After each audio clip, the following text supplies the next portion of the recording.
Bonsoir les amis, soyez les très bienvenus à cette nouvelle production et je vous dis merci. Merci, pourquoi merci? Parce que je vous laisse l'image derrière de la chaîne pour que vous compreniez que les amis, la remontada elle est bonne, elle est très bonne. Nous avoisinons déjà le milieu. Et exactement ce que nous nous sommes proposés la dernière fois, vous le faites. Et ça, vous le faites de façon automatique et de façon normale.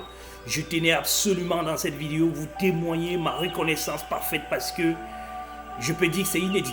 Après 19 jours, je dis 19 jours de mise en place de la nouvelle vidéo, nous avons les amis déjà près de 500 inscrits, souscripteurs comme on dit ici, abonnés comme on dit ailleurs, inscrits comme on peut dire aussi dans d'autres cas. Je dis merci les amis, je suis très honoré par rapport à ça et ça c'est du carburant et ça nous carbure énormément, ça nous laisse croire que nous devons continuer à nous battre, nous devons continuer à progresser malgré les péripéties de la vie, malgré les difficultés de tout ce que nous rencontrons les amis. Je dis merci, merci, mais vigilance, pourquoi? Parce que il y a encore quand on grandit normalement on devient visible, c'est les algorithmes de YouTube qui le font et qui nous partagent. Alors ils sont revenus, je vais les appeler comme ça, les vipères. Voilà, les vipères sont revenus, ils sont là. Déjà 2 dislikes. Et ce sont ces dislikes parce que quand je rentre tout de suite là pour regarder, parce que je vous informe déjà ceux qui ne savent pas et à vous aussi que quand vous dislikez ou bien vous likez, on peut vérifier et savoir qui le fait. Donc, ils sont là, ils ont des chaînes, ils font ce qu'ils ont à faire dans leur chaîne. Nous ne nous intéressons pas à leur chaîne, c'est même la première fois que je les vois, ils ne commentent jamais, mais quand ils viennent, ils dislike. Et ce sont eux qui ont fermé la première chaîne. Donc les amis, je vous suis encore très bien. Continuez à faire ce dont vous avez besoin de faire, ça va nous faire du bien, parce que même les dislikes aussi sont considérés comme des actualités. Ça, je voulais déjà vous l'informer déjà. Et à ceux qui likent, je vous en prie, continuez à liker pour que, même quand ils vont déclencher la mauvaise alerte, que les likes et que les vues puissent être capables de pouvoir capitaliser le maintien de notre chaîne les amis. Il ne faut pas que les erreurs d'hier nous suivent encore aujourd'hui. Ils sont déjà là, regardez très bien. Regardez toutes les autres vidéos plus bas, c'était du 100% like. Tous ceux qui avaient liké ou alors qui avaient fait quelques mouvements que ce soit, ils avaient normalement, ils étaient les seuls à liker. Et subitement, ils sont revenus. Et c'est là, ici, aujourd'hui, qu'ils sont revenus. Vous allez voir qu'ils vont revenir également dans les précédentes vidéos pour multiplier les dislikes afin de discréditer la chaîne, afin que quand il y aura un problème dans la chaîne, que nous puissions avoir des difficultés. Alors les amis, je tenais à vous le dire aujourd'hui, merci pour tout. Et sachez qu'une bonne nouvelle ne vient jamais seule. Une mauvaise nouvelle également ne vient jamais seule. Nous fonctionnons toujours avec le bien et le mal. C'est pour ça que j'ai voulu vous donner les deux nouvelles, la bonne et la nouvelle. Revenons donc au sujet principal du jour. Je vous ai promis ça la dernière fois et je constate également que beaucoup de personnes n'ont pas encore la possibilité de comprendre ce que nous appelons par visa bulletin. Donc aujourd'hui nous parlerons de visa bulletin. Et celui-là qui m'envoie les tonnes de messages en m'informant si la Côte d'Ivoire a son visa bulletin, je dis cher ami, regarde cette vidéo parce que cette vidéo t'appartient et note. Prends des notes, comme je le dis toujours, prenez régulièrement une feuille et un feutre et notez les informations parce qu'elles vont vous aider. Si elles ne peuvent pas vous aider, elles vont aider vos proches. Elles vont vous aider, vous accompagner dans l'avenir. Aujourd'hui, donc les amis, ce que je voudrais vous montrer exactement, c'est revenir sur les 3 derniers visa bulletins. Alors, les deux derniers visa bulletins pour que vous compreniez mieux le visa bulletin de l'année 2023. Et sachez déjà que l'année est calendaire, je continue à le dire encore. L'année est calendaire, c'est-à-dire que l'année débute en octobre et s'achève en septembre. Et les visa bulletins, par contre, commencent à être publier parce qu'on publie le visa bulletin 2 mois avant l'envoi des secondes lettres. Ou alors l'envoi avant les interviews. Voilà, disons cela comme ça, avant les interviews. Parce que les interviews, les visa bulletins nous orientent vers les interviews. Les visa bulletins, c'est un tableau qui donne les quantités d'orientation vers les secondes lettres. Et si vous allez donc vers les secondes lettres, il faut que vous ayez les limites. Parce que tout le monde ne peut pas se ruer vers les ambassades. On ne pourra pas vous recevoir tous. Donc, il faut qu'on ait donc quelque chose qui va permettre de pouvoir je vais dire, vous rythmer, voilà, de pouvoir vous rythmer afin que vous puissiez savoir à quel moment il faut aller vers l'ambassade et à quel moment il faut se limiter quelque part, se limiter sur un certain nombre de choses. Voilà cette organisation qui a donc été mise en place pour éviter à ce qu'il n'y ait pas des gens qui ne sont pas bien. Et cette organisation est donc basée, et c'est ce que le KCC vous dit tout le temps, que c'est numériquement, c'est-à-dire que c'est en fonction de votre chance, de la chance du numéro qui vous a été attribué pendant la sélection, que vous serez donc dans cette programmation. Dans cette programmation, donc, aujourd'hui, je voudrais revenir sur la programmation de l'année 2021, de l'année 2022 également qui vient de s'achever, et vous montrer comment est-ce que l'année 2023 ne sera pas similaire à ces 2 années, parce que chaque année est en fonction des CN. Les CN, ce sont les différents numéros qu'on vous donne. Et sachez qu'on peut donner un numéro 1 et on donne un numéro 100, sachant qu'entre 2 et 99, il y a des vides, c'est ce qu'ils appellent des halls. Il y a des vides entre-temps, ça va donc fausser votre interprétation, parce que ceux qui vous disent qu'ils font de la prédiction, à quel moment vous allez avoir votre seconde lettre, aujourd'hui ils ne peuvent pas le faire, mais nous pouvons le faire sur le site, à travers les informations du site du CEAC, parce que le CEAC, lui, il nous donne les informations qui nous permettent, nous, de pouvoir savoir, de pouvoir utiliser ces informations pour pouvoir capitaliser le nombre de scènes qui se trouvent devant vous, le nombre qui se trouve derrière vous, et de voir un petit peu, en fonction de votre ambassade, quelles sont les chances pour que vous puissiez être passé 2 ou 3 jours. Et aujourd'hui, ces informations ne sont pas encore disponibles. Ces informations seront disponibles à partir de janvier. C'est la raison pour laquelle aujourd'hui, nous sommes obligés de suivre tout simplement les visas bulletins et de voir comment est-ce que ça se passe. Donc, pas de prédiction possible maintenant. On peut le faire parce qu'on veut peut-être s'amuser, mais les prédictions, pour qu'elles soient à 90% possibles ou vraies, il faut attendre que nous ayons les informations du CEAC. Ce sont ces informations qui vont nous permettre de pouvoir faire des prédictions. C'est pour ça que nous ne faisons pas de prédictions. Ceux qui le font aujourd'hui, le font quand ils veulent. Et naturellement, ça ne marche pas. Et ils ont raison de vous dire que ça n'a pas marché mais parce qu'ils n'ont pas une base solide pour pouvoir faire ces prédictions. Voilà donc ce que je tenais à vous dire. Regardez très bien l'année 2021 avec le Covid et l'année 2022 avec une partie du Covid, parce que sachez que les 3 premiers mois ici, que je vais essayer de sublimer ici, il n'y a pas eu d'interview, d'accord? Ici, nous allons mettre en rouge. Les 3 premiers mois que voici ici, de l'année dernière, il n'y a pas eu d'interview, d'accord? Mais à chaque fois, même s'il n'y a pas d'interview, on est obligé de publier les visas bulletins, parce qu'on ne sait pas à quel moment ça va partir. Les visas bulletins sont comme un calendrier, il est obligé d'être apparent, même s'il y a pas, même si les interviews sont suspendues, comme c'était le cas en 2020 à 2021, on avait encore la publication des visas bulletins. Donc là également en 2022, les 3 premiers mois ont vu une suspension des interviews. Les interviews ont débuté en janvier. Et quand les interviews ont débuté en janvier, on a commencé à appeler ceux d'octobre, ceux qui étaient curés en octobre, ceux qui étaient curés en novembre, ceux qui étaient curés en décembre. Parce que le traitement quand même de vos données continuer, même quand il y a suspension, on traite les données, on les met prêts.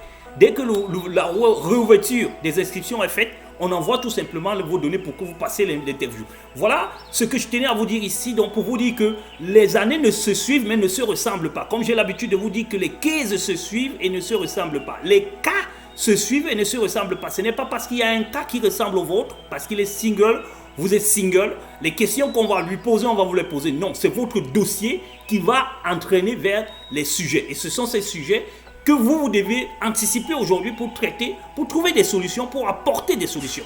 Je voulais donc, par ici, vous dire que regardez très bien, malgré le fait qu'il n'y avait pas de Covid, on a commencé quand même à 2900 parce que c'est un algorithme aussi, ici au niveau des visas bulletins, en fonction du nombre de CN qu'on a en disposition. On essaye donc d'utiliser cette application pour qu'il nous donne la possibilité en fonction des ambassades. Que vous devez aussi savoir que si les ambassades ont les capacités de recevoir, on va envoyer plus de lettres vers ce côté-ci. C'est la raison pour laquelle aujourd'hui, beaucoup de personnes reviennent à me dire, il y a des gens qui ont reçu, les 11 000 ont reçu, je suis à 8 000, à 6 000, je n'ai pas reçu. Justement, vous n'avez pas reçu parce que ces 11 000 ne sont pas dans votre ambassade. Comme je vous l'ai toujours dit, la Dame de Loterie, c'est le global, c'est un challenge global monde que nous avons dans un premier temps. Parce que dans le monde, nous allons à la recherche de 55 000 visas. Et après, on divise pour revenir dans les régions. Dans chaque région, quand on divise donc, on revient également dans chaque Oui, c'est ce que je voulais dire. On revient donc dans chaque ambassade maintenant ou alors pays pour pouvoir challenger également à l'intérieur. Parce que nous tous, nous avons un quota. Notre ambassade est-il grand? Est-il petit? Est-il rapide? Est-ce que nous-mêmes, nous avons l'habitude de faire du faux? Parce que quand vous faites du faux, l'ambassade prend du recul pour pouvoir traiter vos dossiers. Je ne vais pas revenir sur cette polémique de l'année dernière où il y a certaines ambassades qui vont continuer toujours à piétiner parce que les précédents ont montré qu'il y a du faux. On prend donc suffisamment du temps pour chercher, pour descendre même dans les différentes mairies, les communes, pour prendre des informations afin de s'assurer que les informations que vous leur avez passées sont vraies. On attend également que quand on envoie les demandes au niveau des applications ou alors des entreprises comme Facebook, Google, pour pouvoir faire des recherches sur vous par rapport à votre vie médiatique ou alors réseaux sociaux, il y a donc ce temps d'attente que votre ambassade peut attendre. Il y a des ambassades par contre qui ne regardent pas ça parce qu'on se dit quand même que la population est toujours primitive et n'est pas intéressée par le faux. C'est pour ça que vous allez toujours avoir certaines personnes. Alors je vais citer quelques ambassades qui sont en retard, qui seront toujours en retard tout au long de ce... Mais si vous ne voulez pas que vous avez un quota, donc même s'il y a des retards, on va accélérer à un certain moment. On va peut-être prendre le retard au début et après on va accélérer parce qu'il y a un quota de visa qu'il faut quand même entretenir, qu'il faut quand même essayer de donner. Même si on ne va pas les donner, il faudra quand même qu'on vous accueille dans les ambassades. Il y a un taux qu'ils sont obligés de le faire.